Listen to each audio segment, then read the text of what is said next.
Hello everyone, Reza here. In this short video, I will show you how to simplify function curves in Maya.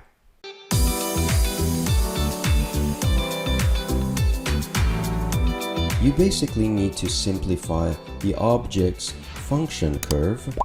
When you import a motion rig into Maya and you deal with awful amount of keyframes to clean up, or you bake animation, which is similar to this case where I just made a simple animation using rigid body or bullet simulation, and then the director comes and asks for a change, and then what do? There's so many keyframes to edit and modify, it's just not easy. And that's where you use Simplify Function Curve tool.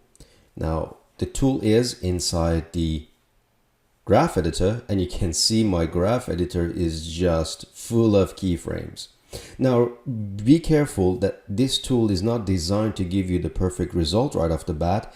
It's there for you to save time on cleanup process.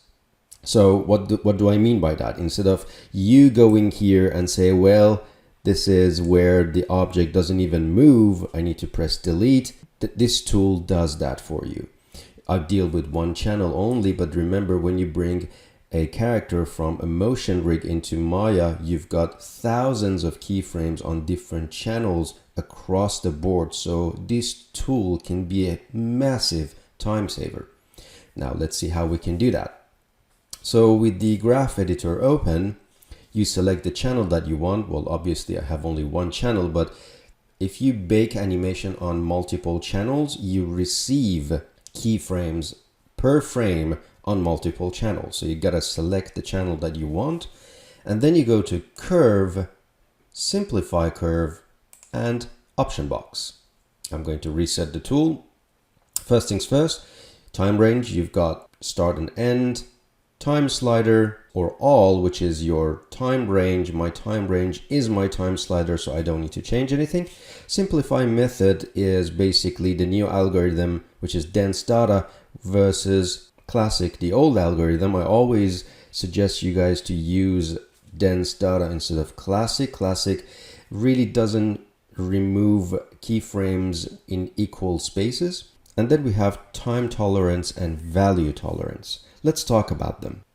Now, time tolerance is extremely important. First things first, it's in seconds. So it's per second, not per frame. And the higher this value, the sparser your keys are going to be. You know, the less your end result resembles this original curve. So once you bring this value higher, then you're removing more and more keyframes. This value is actually quite sensitive. So if I go from 0.03 to 0.05, you see a massive change. And I usually don't go over, I don't know, 0.5 on this one. If you set this to 1, then what you get is just a flat function curve.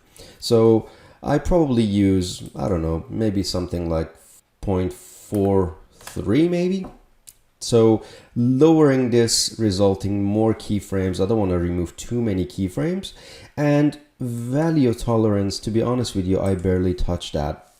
First things first, you need to be mindful of the fact that it works based on your current working unit. So scene scale has something to do with it. And this is something that so many artists don't know about. And usually the default value works just fine.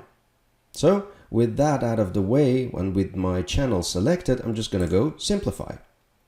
You can see Maya successfully got rid of this bit and removed all the unnecessary excess keys using the dense data algorithm. So you may say, well, this is still too much. I don't want this. That's really easy. I'm just going to undo, simplify curve, and increase this to something like 0.045. Now if I press apply, you can see I have simplified the curve quite a fair bit. And from this point you start tweaking, because now this amount of keyframes allow you to actually be able to edit anything.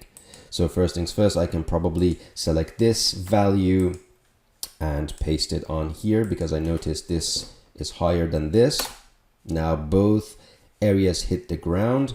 You can even go in here, right click, break tangents, get rid of this, and just go to weighted tangents and start tweaking your function curve and your interpolation of your tangents. So for example, let's say this is what I wanted and it kind of looks good, the first bounce. Let's have a look at the first bounce. If I rewind, the first bounce works. So something along those lines. It allows you to start editing your function curve. Very useful tool, and if you don't know about this tool, then editing a mocap data becomes an absolute nightmare. I hope you found this video useful and see you in the next one.